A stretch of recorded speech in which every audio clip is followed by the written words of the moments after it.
Alrighty, so I got my hands on a laptop. Shout out to Ed, local buddy of mine, gave me his laptop with INPA on it, INPA. So what we're gonna do is we're gonna get this SMG adapted so that we can drive this car. Because right now, the SMG system needs to be bled before we go any further. And yeah. So that's the kind of thing that sucks about SMG. You got to drive your car after work. You need a software that's not that easy to get, which is ridiculous. So it sucks, but he was nice enough to let me get his computer. And after this, dude, I'm buying a computer because I only have a MacBook. I don't like Windows, but you need Windows for this. So stupid, but you depend on software to get your car to work, and I am not a fan of that. So let's see if I still remember how to use this. Okay, E46 engine, S54, initialization error. All right, I had to mess with the computer, got the cable detection working. So now shift and F7 for the E46, transmission, SMG, language variants do not match, doesn't matter. All right, now we're in data manufacturer 0606. Okay, so now we want, let me just make sure I'm doing this right. I got some instructions pulled up here. All right, so what I had to do was I actually had to download a completely different INPA software because he had the Beamer Geeks one, which I think is no longer a thing. But that one doesn't have the special tests that you need, and 5.06 does. If you do Mike Special Tools, this is the one that it comes up as. So now, Shift and F9 gets us special tests. And you can see here, SMG adaptation for sequential M gearbox. That's what we want. And now you have bleed actuator, bleed clutch, complete adaptation. Vehicle must be horizontal. It's horizontal. So, do I do F1, then F2, then F3, or do I start test routine with F8? Complete adaptation. Well, let's just start with F1. Bleed the actuator. Okay, start it with F8. Bleeding the gearbox actuator. Okay, and here we go. Hopefully this all passes. Oh. Whoa, that was a loud noise. Oh, this is going to take 16 minutes. Okay, well, I'm going to run this, and then I'll be back with you guys when this is done running. In the meantime, it's going to make a bunch of scary noises, it seems. Fingers crossed that everything works because, I mean, I know I had the trans off and I had the clutch off. And, I mean, I didn't touch much. It all should go back together fine, and the system was working prior to this incident. So, I mean, it should all be good, but you never know with this goofy SMG system. So I'll see you guys in 15.5 minutes. A few moments later. All right, we're coming down to the final seconds here. Fingers crossed our gearbox actuator bled. I really hope this, I don't have to do a manual swap on this car. All right, let's see. Uh-oh. We're going in the negatives now. Oh, great. Okay, well, I guess we'll see what this means. Oh, we got green. We got green. View protocol. Info stats. Okay, let's, translator. What does this mean? Test program ended, info status, no error. Yes. Okay, so that's good. All right, so actuator's bled. Now we can bleed the clutch. Start this with F8. All right, and now we do clutch slave cylinder. So this is basically, this is only 3 minutes. Basically, when you are bleeding a slave on a manual transmission, this is what it's doing now for you. The SMG system is bleeding the slave cylinder hydraulic line. So I don't know if the mic's picking it up, but you can just hear the creaking of the transmission components, and it's crazy. Okay, green screen. I think that means that it went good. Yep, no error. Test program finished, no errors. Now complete adaptation. Uh-oh. Red, that means something failed, doesn't it? It's all going so good. What happened? Okay, adapt gearbox. Test program not properly completed. Minimal distance between gears. Minimal distance between switching gears. I don't know. What the hell does this mean? Okay, detent springs broke, but I replaced them. Unless I did something wrong. Oh no, this is like a nightmare. Morale is low. We failed our adaptations twice. Something with gear changing is out of range. Car still won't go into gear. It'll just blink and you can hear it attempting. It goes into all the gears. There's no, I mean, it seems as though it's saying that the time between gear shifts is not proper. The clutch was fine. I just replaced the 2 compression springs. The other 3 looked fine. And now, of course, those are a lot harder to get to.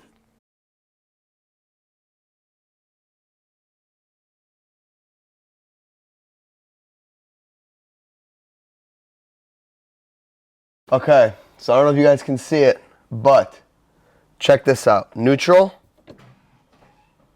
first gear.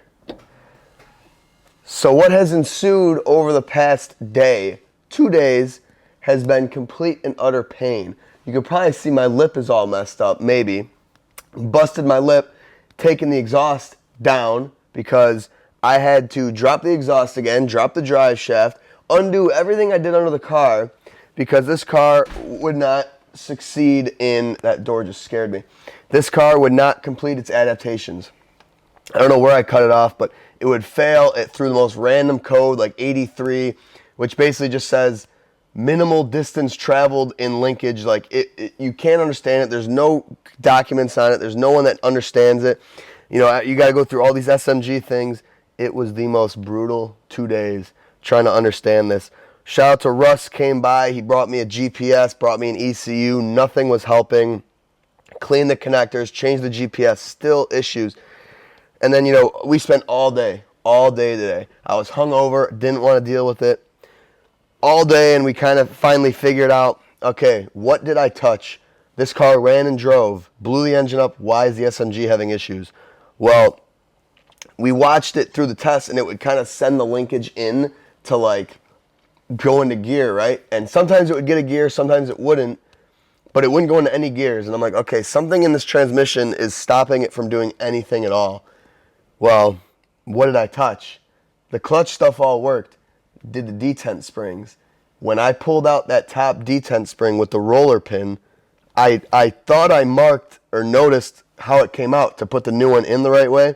Turns out I had it cocked the wrong way. That detent spring was off kilter just a little bit, and you could install it any way. It has to be exactly upright.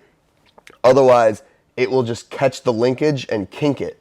And that's basically what was happening. So the SMG was like basically a bind. It was like binding and feeling some resistance. And it said, nope, that's not going to happen. We're done. And it, you know, has been bothering me. And I think we're good. I mean, we still have to run the thing right now, but it goes into gear. So that already is a good sign. So we're going to do the full INPA, basically adaptation now. And it should pass it. I'm hoping it passes. Whew, fingers crossed. Yes! Oh, we got past it. Finally. Okay, now we start it. Exit and hold brake pedal. Yes! Woo! We did it! Test program finished, test program ended, test program finished, no error detected. Yes. Oh, dude, thank God. All right, let's get out of that. That is a job completed, baby. All right, do we move? Yes. Oh, yeah. The tires spin up. Traction control is tweaking. Okay. So we got first.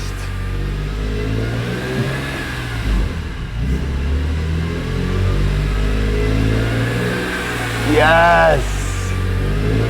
That was annoying. That was stressful. And I thought that I was going to have to give up on this car. I genuinely thought that that was it. Okay, let's close this door so this beeping goes away.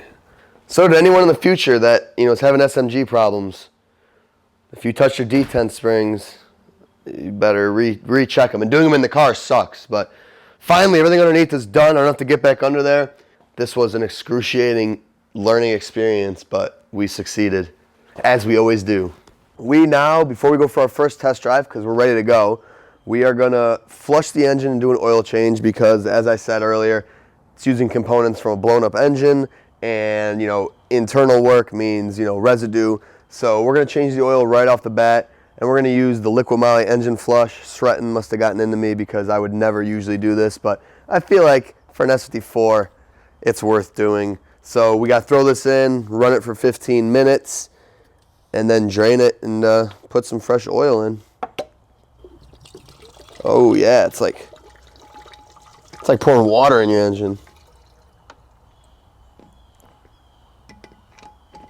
Stuff was $20, which kind of hurt my heart to buy, but I don't know. I mean, S54s are expensive. We want to take care of it. Now we will fire this up, let it run for 15, and in the meantime, I'm going to throw my wheels on this car. I'm so confident. I decided to put the cowl on, put the strut brace, so the engine bay is fully wrapped up, except for the air filter, which I'll deal with later. We're about there. We'll head underneath, and we'll drain this thing out and see what the oil looks like. Hey, that looks pretty good.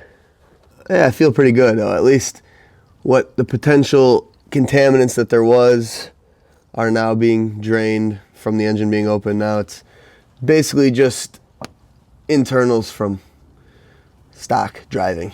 This is reassuring. You can actually see it work. You can kind of see it pulling some of the varnish off of like the cams and stuff. It's pretty impressive. Let's get the filter out. See what this filter looks like.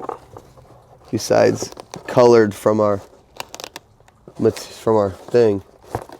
Yeah, I mean there's some black gunk.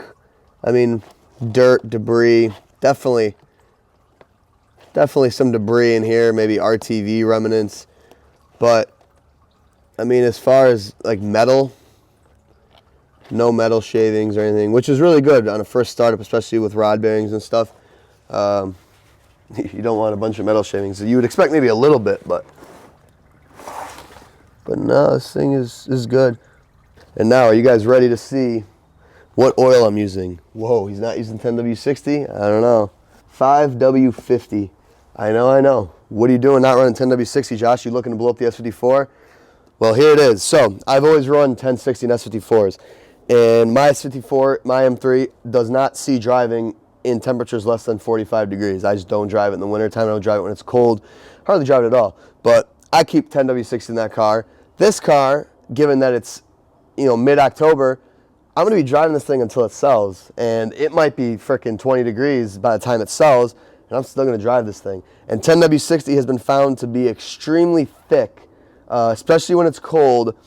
And that's a good way to ruin your rod bearings when you fire up this thing in the cold weather and it's got 10W60 in it.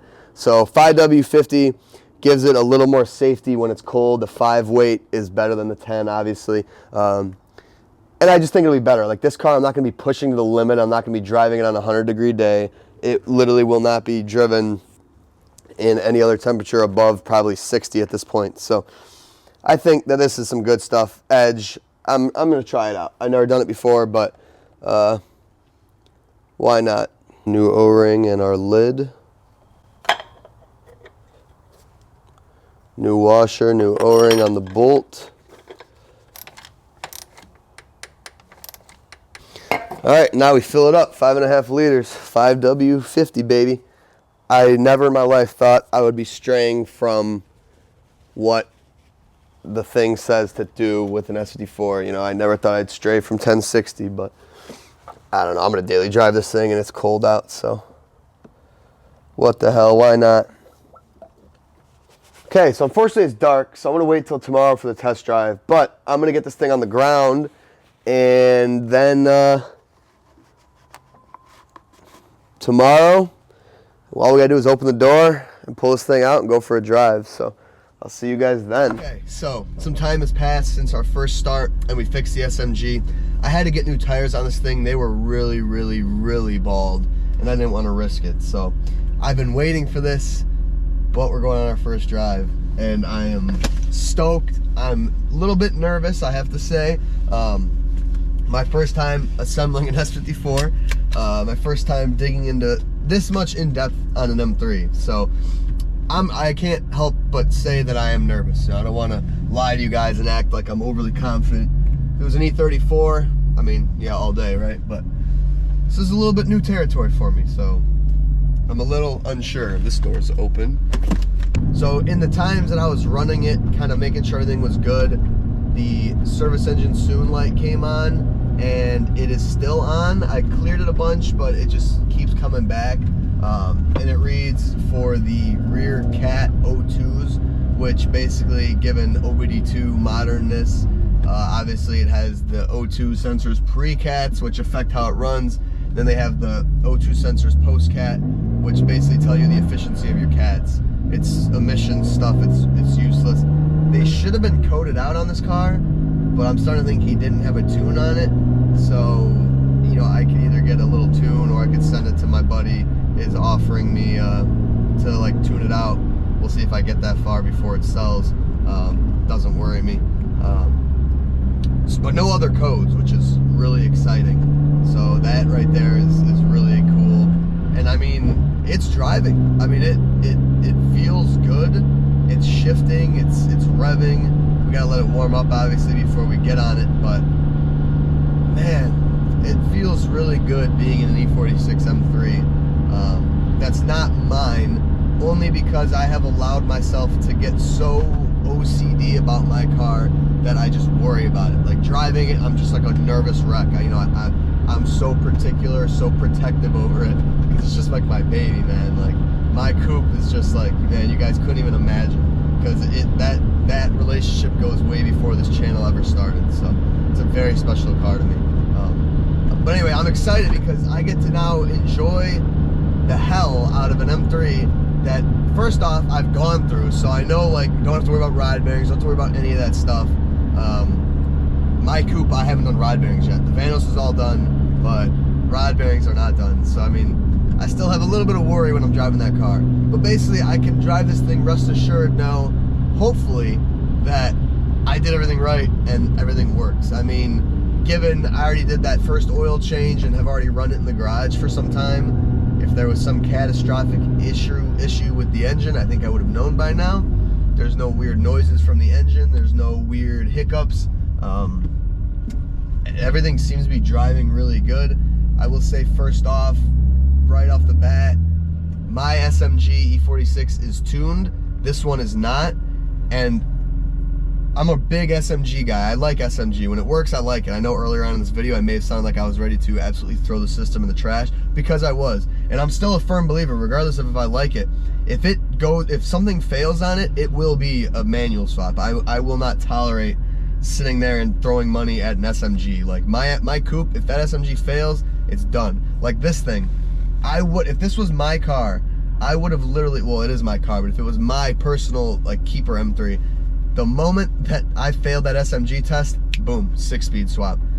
I literally wouldn't have thought about it. But this, I'm like, man, you know, I gotta sell this car, I gotta make some money. If I dump money into a SMG to 6-speed swap, you know, that's expensive. That's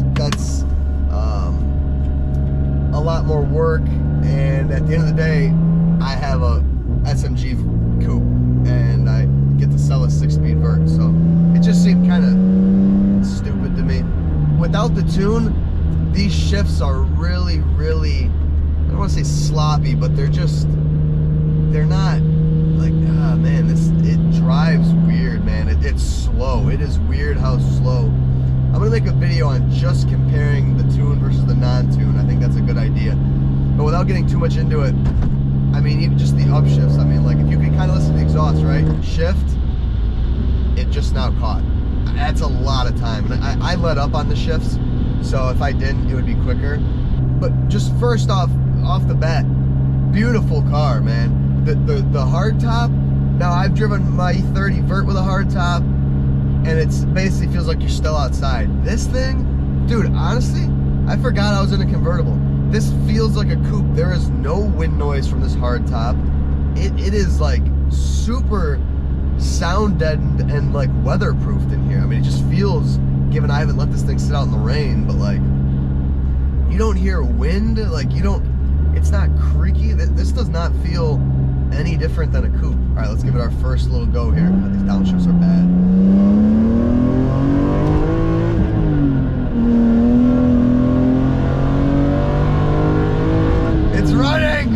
And it's pulling.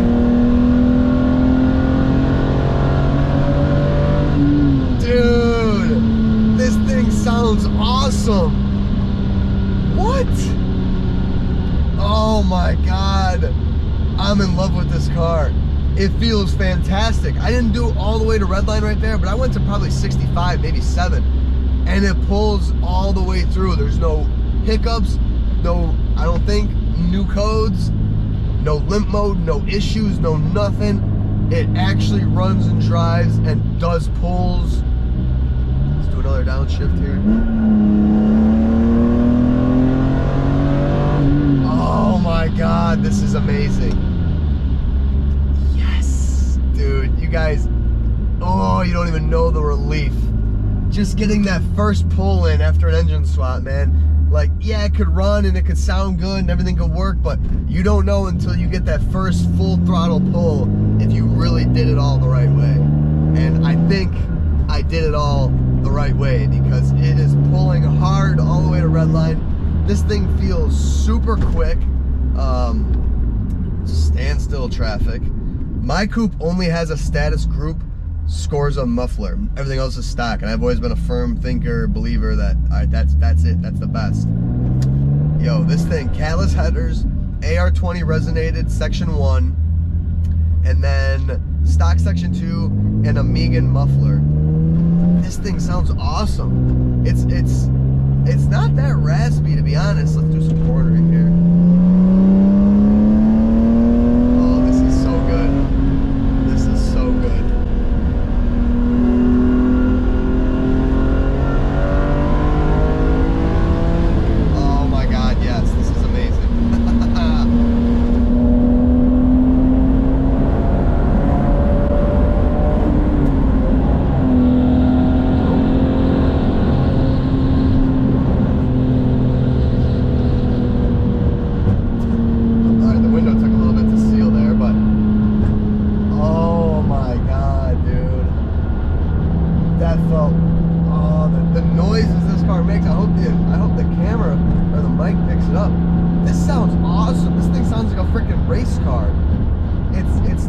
But not that loud. Like, it's actually really tame. I was kind of thinking when I was looking at the exhaust off the car that it was going to be like an insanely loud system.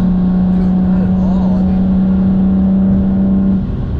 this, honestly, this exhaust note is probably exactly what I think you would want from this car. It's tolerable. It's quiet when you're casually cruising, like casual. But when you want to get on it, it roars, but not too loud.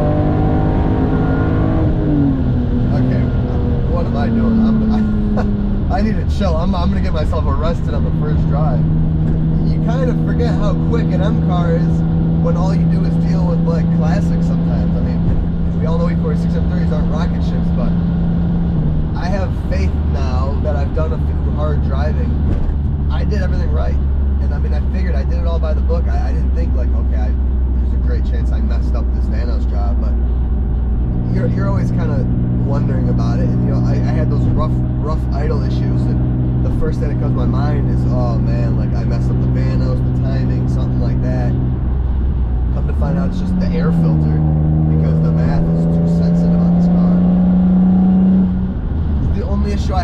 startup. I mean, and that makes me so proud of myself because, like I said, S54, not new engine in my book, but certainly engine out refresh and vanos and rod bearings. I've never done that, let alone on an S54. I've never done an S54. I've done refreshes on plenty of engines, as you guys have seen, but not an S54.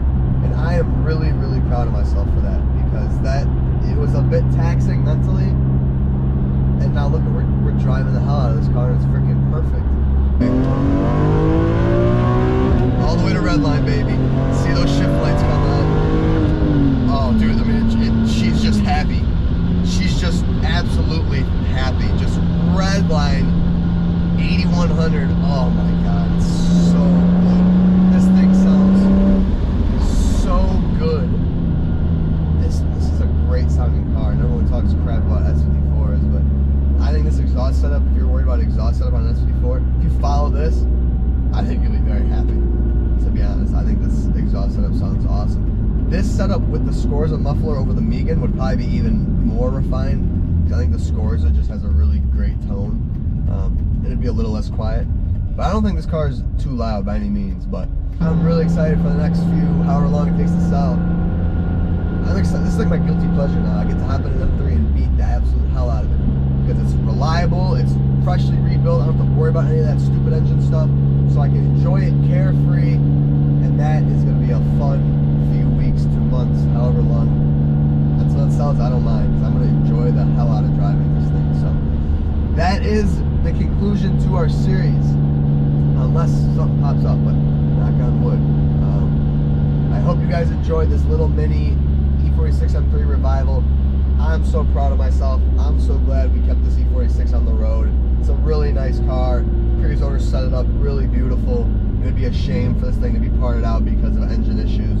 It was a pain in the ass. It was expensive as hell, but I think in the end of the day, it was worth it. So thank you guys so much for watching. I hope you enjoyed, and I'll see you in the next series. I got a couple new cars to debut, so